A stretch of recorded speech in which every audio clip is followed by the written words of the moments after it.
Bismillahirrahmanirrahim. Assalamualaikum warahmatullahi wabarakatuh. Alhamdulillah, asyhadu an la ilaha illallah wahdahu la syarika lahu wa asyhadu anna Muhammadan abduhu wa rasuluhu la nabiyya ba'dah. Allahumma shalli wa sallim ala sayyidina Muhammad wa ala alihi wa sahbihi ajma'in. Alhamdulillah, siang hari ini kita masih diberikan nikmat oleh Allah berupa kesempatan untuk menuntut ilmu.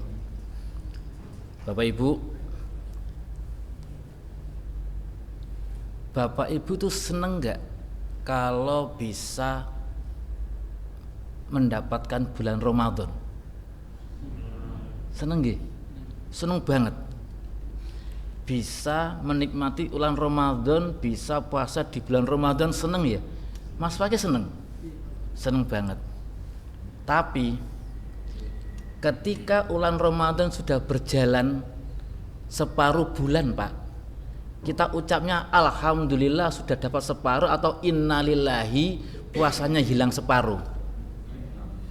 Halo? Alhamdulillah puasanya sudah dapat separuh bulan. Semakin dekat mendekati lebaran.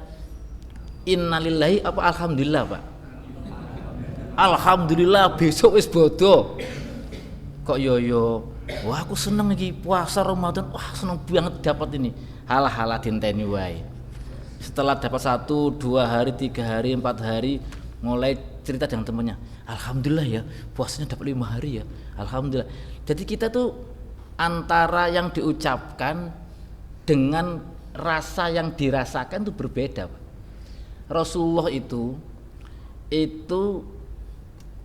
bahagianya itu menjelang bulan Ramadan, seneng, saking senengnya sampai berdoa, Allahumma barik lana fi Rajaba wa Sa'bana wa balighna Ramadan.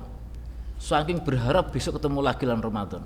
Lah, ketika pas Ramadan itu mulai ibadahnya kenceng, tapi Rasulullah tuh tiap hari semakin lemes, semakin takut.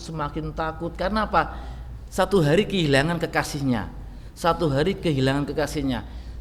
Pas sebelum 10 hari terakhir, Rasulullah tuh izin sama istrinya, Dek, 10 hari terakhir aku gak pulang, aku iktikaf di masjid 10 hari terakhir full. Dikirim bukanya, dikirim untuk sahurnya. Kenapa? Karena takut semakin hari Ramadan semakin dekat mau hilang, itu Rasulullah itu takut sekali, Pak. Karena belum tentu tahun depannya bisa dapat Ramadan lagi. Maka doanya coba wabalighna fi Ramadan. Jadi minta pada Allah untuk dipertemukan lagi di bulan Ramadan, Pak. Kenapa? Karena ketakutannya kalau hari ini enggak optimal, enggak maksimal, besoknya belum tentu dapat bulan Ramadan.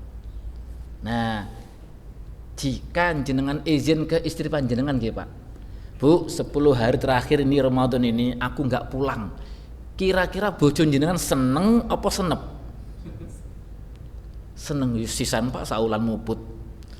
Lah, ini apa? Ketakutan Rasulullah semakin hari dekat dengan bodo karena kehilangan Ramadan itu semakin lemes, Pak. Kenapa? Takut kehilangan ini. Lah, ini kan masih ada separuh, separuh lebih. Mungkin perlu kita tambah satu amal kebaikan yang bisa kita lakukan dalam Ramadan ini secara istiqomah. Misalnya tiap pagi setelah subuh infak 2.000, 5.000 atau sampai berapalah terserah, yang penting di istiqomai sampai selesai Ramadan.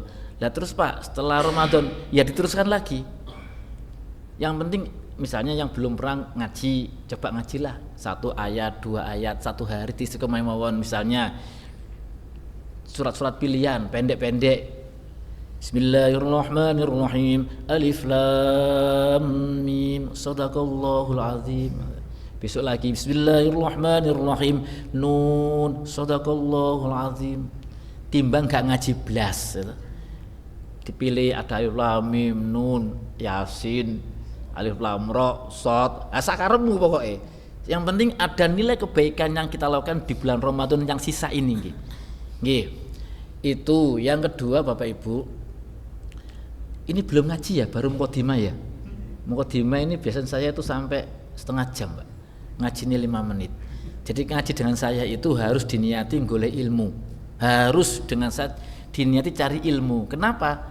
Nanti kalau sudah diniati cari ilmu, Allah itu sudah memberikan pahala panjenengan dalam rangka menuntut ilmu sebagai kewajiban bagi seorang muslim. Entah di sini jenengan cari lendetan gitu. Cari sandaran terus lonjor sambil mijit-mijit apa itu? Lutut, itu beda urusan. Paham nggak paham itu beda urusan, Pak. Saya itu kalau ngaji itu nggak pernah nuntut jamaah saya, santri saya untuk paham, karena paham itu urusan Allah. Robbi zidni ilma warzuqni fahma. Maka sekarang banyak guru, ustadz setruk di usia muda, bahasa kita setruk dini. Kenapa? Karena memaksakan apa yang diajarkan harus dipahami oleh anak. Tugas kita itu adalah memberikan pelajaran dengan cara terbaik. Paham nggak paham itu wilayahnya Allah. Lah maka ketika saya ngaji ini jenengan paham nggak apa-apa. Ya minimal pura-pura paham atau pura-pura paham kan mantu. Ditanya temannya paham nggak? Belas orang paham. Tapi datang ke sini itu bagian dari menuntut ilmu. Yang kedua kontrak belajar dengan saya. Bapak Ibu nggak boleh ngomong dewe nggih. Kalau ngomong ngajak temennya aja. Kalau ngomong dewe namanya alumni Gracia. Yang penting jangan ninggalkan saya sendirian di sini gitu aja wis. Jenengan duduk selonjoran wis terserah jenengan. Saya tak ngobrol ngaji, jenengan dengarkan monggo, enggak dengarkan monggo, karena tugas saya itu undangannya jelas pada Ustadz Nadif ngisi pengajian. Jelas ya. Tidak ngurusi wong turu, orang ngurusi wong leleh, orang urusan kula niku. Yang penting jenengan datang, jangan tinggalkan saya sampai selesai. Oke. Sebelum saya ngaji, saya mau tanya. Ini kan ada yang di masjidnya, di kampungnya menjadi panitia zakat ya? Atau zakat di masjid atau musolanya kayak gitu rata-rata ya? Bapak Ibu, kalau panjenengan zakat atau panitia zakat, itu beras yang diterima itu biasanya dicampur aduk ya? Gitu Mas Fakih? Ada yang campur enggak ya? Dicampur aduk misalnya, campur aduk. Kalau panitia itu bukan amil, enggak punya hak untuk mengaduk. Karena dia bukan panitia. Bukan amil. Amil itu panitia yang punya SK saking Basnas. Kalau panitia itu SK-nya hanya takmir. Yang berhak ngelola zakat itu adalah amil. Satu-satunya panitia yang wajib punya SK amil ya panitia zakat, Pak. Panitia pitulasan nggak ada, panitia lomba lari nggak ada, tapi kalau panitia zakat wajib punya SK amil. Lah yang paling menarik adalah ketika zakat ini sudah dikasihkan, terus biasanya terus dibungkus ulang dikembalikan pada masyarakat ya. Loh, masyarakat yang menerima itu punya potensi tidak dia menerima zakatnya lagi walaupun sebagian, Pak. Iya kan? Wis zakat terus sama panitia dioblak-oblak terus dibungkus ulang dikasihkan ke masyarakat. Masyarakat yang zakat ke panitia itu kemungkinan nerima zakatnya lagi atau tidak, walaupun sebagian, sangat besar menerima. Ini yang diingatkan oleh Imam Syafi'i dalam Al-Um. Wala yajuzu laka gitu, wala yajuzu laka. Ini intinya. Ketika zakat itu wajib bagimu, kanatiz zakatu fardun 'alaika ayyauda ilaika minha syai'un. Ketika zakat itu wajib bagimu, maka tidak boleh zakat itu kembali kepadamu walaupun sebagian. Nah, makanya hati-hati kalau jangan mau zakat, lihat dulu panitianya sudah aman atau belum. Kalau enggak langsung aja kasihkan pada orang-orang yang punya hak, itu lebih aman, Pak. Daripada panitia tapi enggak jadi amil, ini resikonya besar sekali. Nggih. Sekarang kita ngaji. Tadi mukadimahnya sudah setengah jam. Saya akan bahas tentang keberkahan orang istiqomah menjaga rezeki dalam kehidupannya dengan rezeki yang halal, Pak. Kalau orang jaga istiqomah, al-istiqomah tajlibul karomah, istiqomah itu bisa mendatangkan kemuliaan. Istiqomah apapun selama itu kebaikan, Pak. Itu jenengan jaga mawon walaupun sederhana, misalnya satu hari pokoknya infak sedekah 2000 selama itu kebaikan jangan jaga, Allah akan berikan kemuliaan pada diri kita. Al-istiqomah tajlibul karomah. Contoh, ada orang yang menjaga keistiqomahnya, nggak mau bantah perintah orang tuanya, khususnya ibu. Itu sampai Rasulullah matur pada Umar bin Khattab sama Ali bin Abi Thalib, matur gini, wahai Ali, wahai Umar, ketika kamu bisa menaklukkan Yaman, carilah seorang laki-laki yang punya nama Uwais Al-Qarni dengan ciri belang atau sopak di hidungnya. Loh kenapa ya Rasul? Dia doanya tidak pernah tertolak. Loh kenapa? Karena dia tidak pernah membantah perintah orang tuanya, ibunya khususnya. Dia mampu nggak mampu, mesti jawabannya iya, iya dan iya. Suatu saat ibunya bilang, Wes, ibu mumpung masih hidup, beliau lumpuh, tolong ibu berangkatkan haji. Wes, ini orang melarat, miskin, kerjaannya angon, memelihara, mengembala kambing orang lain, beserta cari ranting-ranting kayu untuk dijual. Dia mengatakan apa? Iya. Nah, akhirnya apa? Akhirnya si Uwais ini nabung, terus beli pedet. Pedet itu apa Pak? Pedet itu anak sapi. Kalau sapi cilik namanya sapi stunting, ini pedet. Lah, dia beli pedet, bikin kandang di ujung bukit Pak. Kalau pagi dibawa turun, digendong, sore bawa naik lagi. Orang kamu bilang ini Uwais gila ini. Ternyata 100 hari kemudian, ternyata orang baru tahu pedet yang sudah gede itu dijual buat modal berangkatkan ibunya ke tanah suci sambil digendong Pak. Lah, gendong pedet 100 hari itu Pak, itu latihan gendong ibu dari Yaman ke Mekah Medina. Ini nih doanya nggak pernah tertolak. Yang kedua yang masuk sini tentang orang yang menjaga keistiqomahan untuk tidak ada barang yang haram masuk dalam kehidupannya. Niki kalau kutip saking kitab Wasiatul Mustafa, nasihat Kanjeng Nabi datang Ali. Nasihat Kanjeng Nabi kepada Ali. Man akala halala sofadinuhu wa raqqa qalbuhu wa lam yakul li da'watihi hijab. Hei Ali, ketika orang makan barang halal, maka dia akan bersih, lurus agamanya, kuat hatinya, dan tidak akan pernah tertolak doanya alias diijabah. Dulu ada seorang sahabat namanya Abu Dujana, bukan Abu Durjana ya, Abu Dujana. Abu Dujana ini ketika sholat subuh senantiasa dia ikut zikir, mesti ikut zikir. Suatu saat Rasulullah tidak menjumpai Abu Dujana Pak. Terus matur, aina Abu Dujana? Enggak ikut zikir ya Rasul. Setelah duha dipanggil, ditanya, hei Abu Dujana, kenapa engkau tidak zikir? Lah ini penting Pak. Seringkali kita ngajari anak-anak kita, murid kita, teman kita pelajaran karakter, tetapi hanya ngajari secara teori, tidak pernah dikontrol hasil pembelajarannya. Rasul tidak Pak. Rasul ketika matur, begitu besar pahalanya orang yang ucap salam. Setelah itu semua Pak, semua sahabat yang hadir di forum itu pasti ditanya, sudah kirim salam belum? Ditanya Pak itu Pak. Lah sama ketika Rasulullah mengatakan fadilah orang wiritan setelah sholat itu ditanya, di absen. Sampai ada Abu Dujana kok enggak ikut wiritan, dipanggil, kenapa kamu enggak ikut wiritan? Abu Dujana bilang, ya Rasul, maaf untuk hari-hari ini saya tidak ikut wiritan karena pernah kecolongan.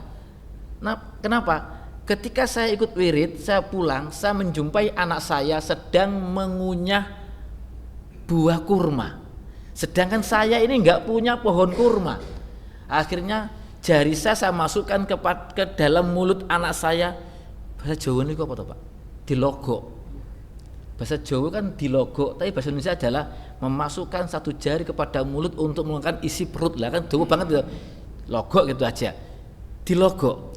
Terus muntahnya ini ditadai oleh Abu Dujana, terus dikembalikan kepada pemilik pohon kurma Pak. Karena saking hati-hatinya ini, muntahan ini ditadai sambil dikembalikan lagi yang belum dimakan kepada pemilik pohon kurma. Loh, Rasulullah mendengar ini Pak, itu menangis. Terus matur, Abu Bakar, panggil pemilik kurma, panggil pemilik pohon kurma, kita beli. Dipanggillah ini orang munafik ternyata ini.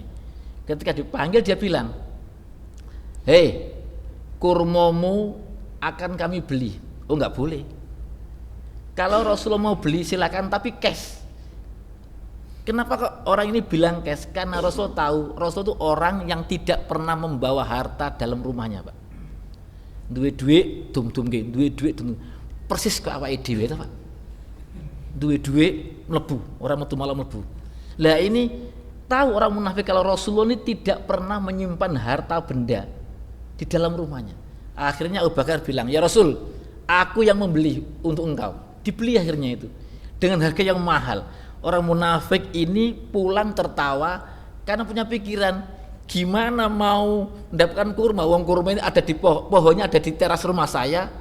Nggak mungkin dia bangga. Dia pulang sama istrinya.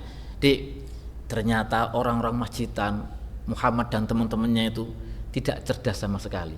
Kurma kita ini dibeli, padahal jelas ada di lahan kita. Nanti malam sebelum subuh mau kita panen buahnya. Licik orang ini. Ternyata Allah itu beda perilakunya pada orang-orang yang istiqomah menjaga rezeki yang halal. Ternyata orang ini bangunnya kesiangan, Pak. Ketika kesiangan terus dia keluar kaget, pohon kurmanya itu nggak ada, Pak. Nggak ada bekas cabutan. Ketika lihat di rumahnya Abu Dujana, ternyata pohonnya pindah, Pak. Pohonnya pindah. Kalau kita lihat pohon pisang jalan kan kita semaput, Pak, itu. Ini pohonnya pindah. Kenapa? Itulah kemuliaan bagi orang-orang yang menjaga rezeki tetap halal dalam kehidupannya. Ada lagi kan disini disebutkan yang doanya tidak akan pernah tertolak. Dulu ada seorang ulama namanya Ibrahim Al-Azham. Ibrahim Al-Azham ini saking alime, saking hati-hati untuk nggak makan barang haram.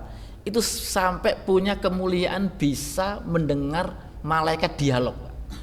Jadi malaikat gembrubung itu dialog itu Ibrahim Al-Azham bisa mendengarkan karena kemuliaannya. Al-istiqomah tajribul karomah. Akhirnya apa?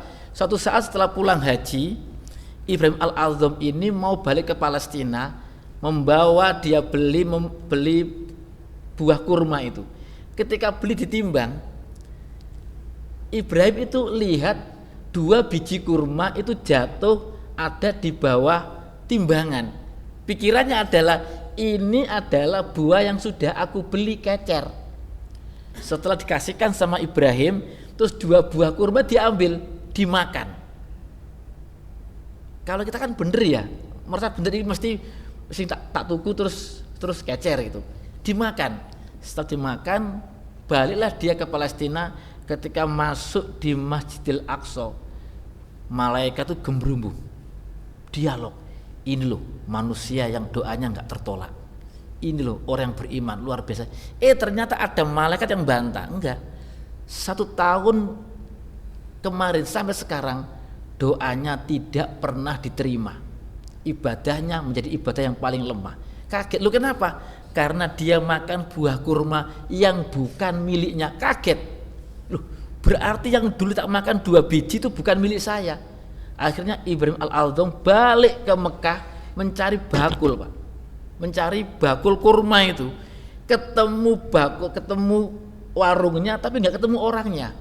Akhirnya Ibrahim tanya yang jaga anak muda, "Kang, Bapak yang jaga warung ini mana? Setahun lampau saya tuh punya." Lah dia cerita, punya masalah ternyata buah yang tak makan jatuh di bawah timbangan itu ternyata bukan hak saya. Saya datang ke sini untuk minta keikhlasannya. Kata pemuda tadi bilang gini, "Tuan, kemarin yang jualan itu bapak saya dan bapak saya itu sudah meninggal.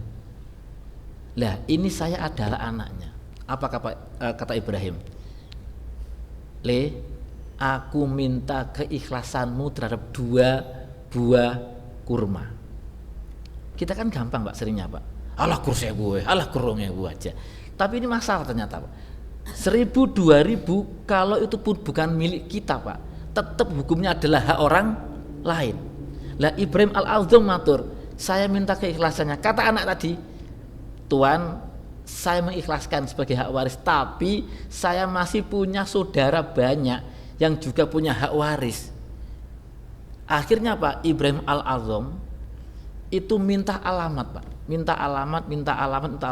Didatangilah orang-orang itu, minta keikhlasannya untuk 2 buah 2 biji kurma, Pak. Ketika diikhlaskan balik ke Palestina, mulailah dia mendengar suara malaikat. Ini baru diterima doanya. Jadi Bapak Ibu, mari kita membiasakan diri untuk tidak sembrono terhadap rezeki yang bukan milik kita. Apapun kalau itu bukan milik kita, entah rezekinya dengan cara menjatuhkan sahabat biar kita ditunjuk sebagai orang yang jabat jabatan, itu rezekinya juga bisa dikatakan haram karena bukan milik kita. Kita sikat orang itu dengan cara keji, kita dapat tempatnya, maka rezeki yang kita dapatkan itu juga kena hukum haram minimal subhat. Nggih, sampun nggih, sudah jenengan sudah tawadhu niki nggih. Tawadhu terus ndingklu ngantuk. Semoga hari ini puasa kita diterima oleh Allah Subhanahu wa taala. Semua yang hadir ini mendapatkan barokah fid dunya wal akhirah. Semoga ilmunya barokah, rezeki barokah, keluarga barokah, dan insya Allah sehat walafiat. Tadi yang batuk-batuk itu tanda masih haus. Batuk-batuk haus, semoga yang batuk-batuk diberikan oleh Allah kesehatan. Nggih. Batuk, sekarang kan musim pilek dan sebagainya. Semoga Allah memberikan kesehatan sampai satu saat kita bisa ketemu lagi dengan Ramadan di tahun depannya. Ihdinas siratal mustaqim. Assalamualaikum warahmatullahi wabarakatuh.